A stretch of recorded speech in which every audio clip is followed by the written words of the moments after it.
नमस्कार दोस्तों, मैं आकाश आप सभी का स्वागत करता हूं आपके अपने यूट्यूब चैनल भी क्लासेस में।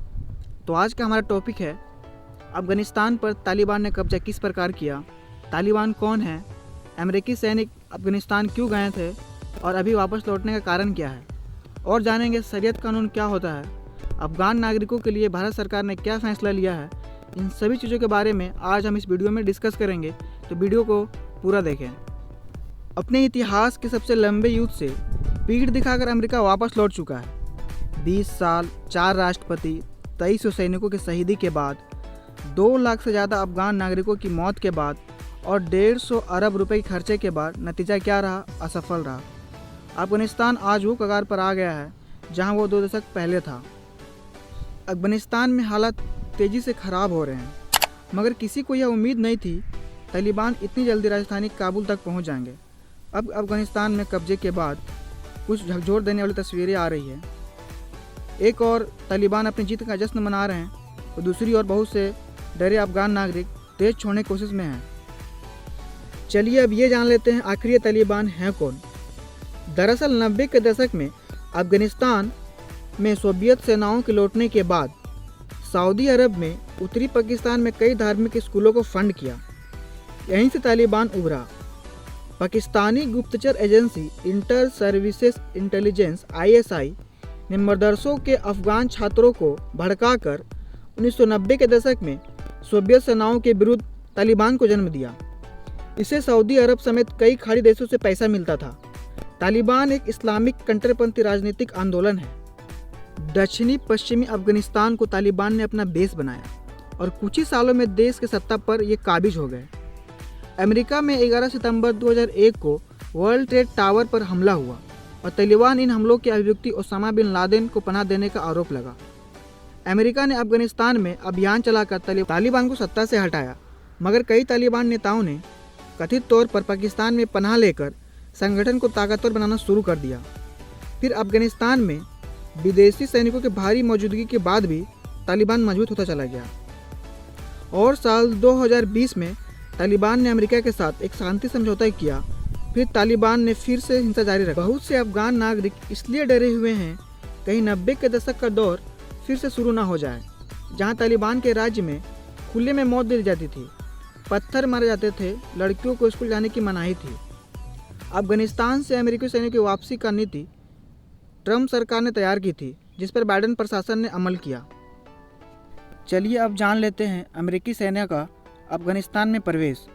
वर्ष 2001 में न्यूयॉर्क में आतंकी हमले के बाद तालिबान दुनिया की नज़रों में आया। इसी दौरान 7 अक्टूबर 2001 को अमेरिका ने अफगानिस्तान पर हमला कर दिया। अमेरिकी सेना ने तालिबान को सत्ता से बेदखल कर दिया। हालांकि इस हमले के बावजूद तालिबान नेता मुल्ला अमर और अलकायदा प्रमुख ओसामा बिन लादेन को पकड़ा नहीं जा सका।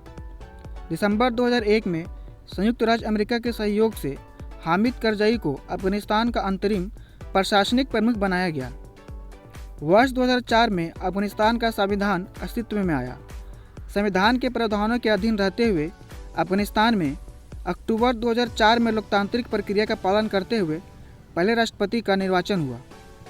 वर्ष 2005-06 के दौरान तालिबान और अलकायदा द्वारा संयुक्त रूप से किए गए आतंकी हमलों से अफगानिस्तान में शांति बहाली की प्रक्रिया में व्यवधान उत्पन्न हो गया। वर्ष 2009 में बराक ओबामा के राष्ट्रपति बनने के बाद अफगानिस्तान में शांति प्रक्रिया को पुनः प्रारंभ करने के लिए अधिक संख्या में अमेरिकी सैनिकों की तैनाती की गई। मई 2011 में पाकिस्तान के एबटाबाद में 9/11 हमलों के मास्टरमाइंड ओसामा बिन लादेन को अमेरिकी सेनाओं द्वारा मार गिराया गया। जून 2011 में राष्ट्रपति ओबामा ने अफगानिस्तान से अमेरिकी सैनिकों की सीमित संख्या में वापसी का रोड मैप प्रस्तुत किया। जून 2013 में अफगानिस्तान सेना ने पूरी तरीके से सुरक्षा का उत्तरदायित्व ले लिया। अब अमेरिकी सेना केवल सहयोगी के रूप में कार्य कर रही थी।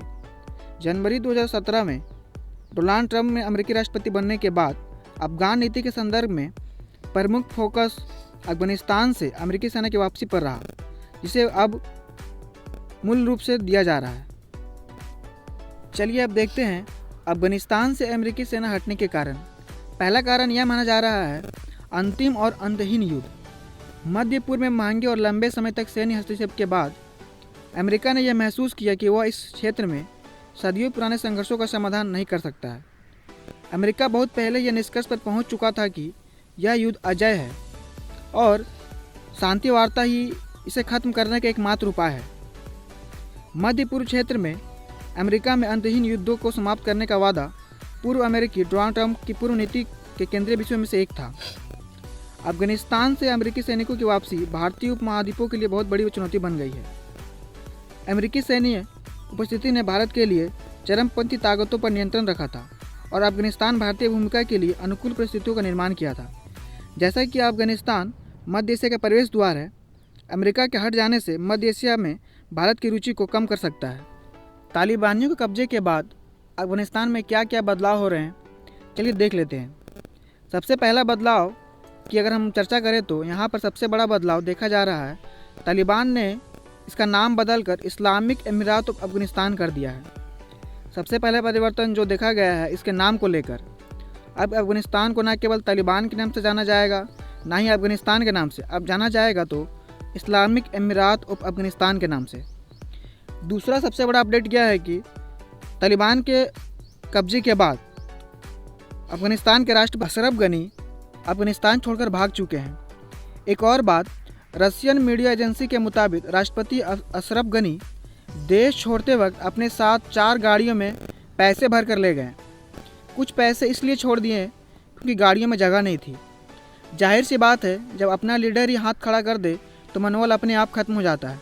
आधी से ज़्यादा लड़ाई उसी वक्त ख़त्म हो जाती है। एक इस्लाम पर लिखने वाली पत्रकार, उन्होंने लिखा है, जिनका नाम है तस्लीमा तसरीन, लोग तालिबान के आने पर नहीं भाग रहे हैं, वो भाग रहे हैं शरिया कानून के लागू होने से, जो तालिबान द्वारा अफगानिस्तान में हर नागरिक के ऊपर लगाया जाएगा।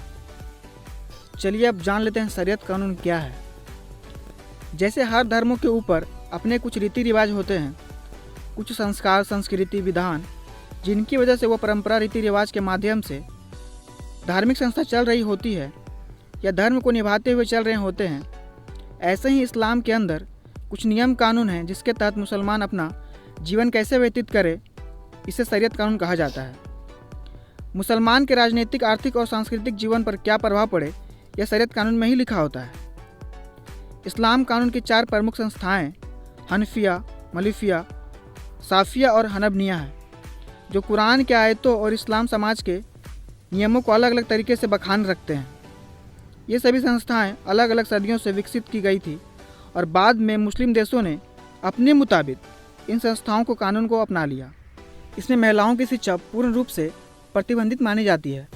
कहते हैं कि तालिबान के अंदर कोई भी महिला कानून की पालना नहीं करती है या फिर रीति रिवाजों का पालन नहीं करती है तो उसे सरेआम समाज के सामने प्रताड़ित किया जाता है और अंत में उसे मौत दे दी जाती है। चलिए देखते हैं भारत सरकार ने अफगानिस्तान के लोगों के लिए क्या कुछ किया है। अफगानिस्तान के लिए आपातकालीन वीज़ा हाल ही में भारत सरकार ने भारत में प्रवेश के लिए तत्काल आवेदनों की सुविधाजनक बनाने के लिए इलेक्ट्रॉनिक वीज़ा की शुरुआत की है। वीज़ा संबंधी ये प्रावधान विशेष रूप से अफगान नागरिकों के लिए पेश किए गए हैं क्योंकि तालिबान के कब्जे के बाद से अफगानिस्तान की स्थिति काफ़ी चिंताजनक हो गई है। इस प्रकार का वीज़ा उन विदेशी नागरिकों को जारी किया जाता है जो वीज़ा की मौजूद श्रेणियों में शामिल नहीं हैं, लेकिन किसी विशिष्ट आपात स्थिति के कारण उनके लिए तत्काल भारत आना आवश्यक है। इस प्रकार एकल प्रवेश वीज़ा भारतीय मिशनों केंद्रों द्वारा उचित अवधि के लिए जारी किया जाता था। पुराने नियमों के मुताबिक अफगान नागरिकों को इस श्रेणी के अंतर्गत शामिल नहीं किया जाता था और उन्हें वीज़ा प्राप्त करने के लिए स्वयं दूतावास में उपस्थित होना पड़ता था। हालांकि अब काबुल में मौजूद स्थिति को देखते हुए सभी अफगान नागरिकों को ई वीज़ा के लिए आवेदन करने की अनुमति दे दी गई है। नियमों के मुताबिक भारत में आपातकालीन पुनर्वास चाहने वाले व्यक्तियों को प्रारंभ में 6 माह के लिए आपातकालीन वीज़ा जारी किया जाएगा। अगर ये वीडियो आपको अच्छा लगा हो तो लाइक, शेयर एवं सब्सक्राइब करें। मिलते हैं अगले वीडियो में।